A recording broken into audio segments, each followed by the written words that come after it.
Mizo inpuanna ngai tatu tin thuron pe thei turin ngon takin longai tak sak liang o thir tanang kan panen hian kumli vel kanin neya fopa pakhat kan nei man kanin chen hian kan fopa chu kumni ating lek lek to apa po a kau thiam ve to ma se apa hi zu in mi ania aler he bok kanin nei tir chuanin azuain na salu tuka aradial tiala a in na satel tela azuin mi ani ti hrisain kaneya ka tortur lom katia ka tur mai trin ma se meichia a kop tel se la a kop du song tela chu zuin thei vek an ni se le ngal zana te lo ho lo a ching ta zu zewa aria chu apiangin a a phone chu airplane mode a da mak train a fapa dam lo chung chung pon aria chu san fak ngam tho chu juk nyam le homestay ya te mei chia aria puya kan zin hlan ten kan ina te alo tom puya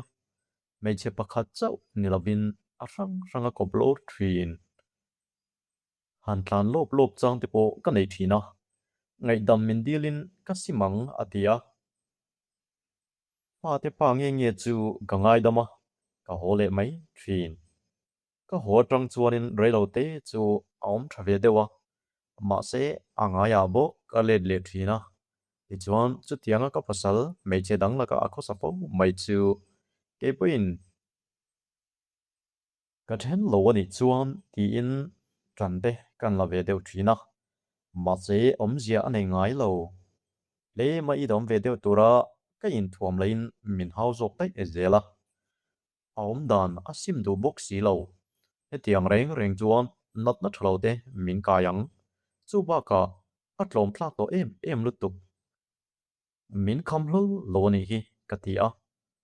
zula ain na sa tel bok si nen chen len mai chu thain kheta a nut loi nena anin biak na vel kamana kanin chen don na ya hianin an leng chuak dun sia boka asei don e mai a toy zong in soyila chu nut loi nen chuan anin kop nget ang rengin khria a hetiang taka min du lo zia le min pangai lo zia alan tir to chung po abula chen reng chu ka thei talawa ka hota ani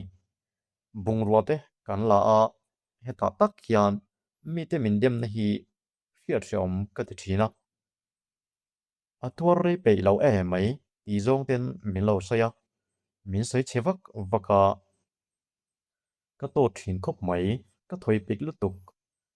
han chang do ni la chan chi ni vak bok si lo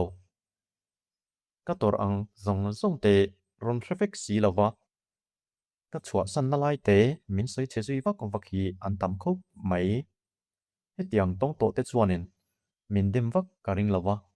min ria thiam pui nge ka be sei ka ri ru to lutuk ka ronin bun ruak ve ani e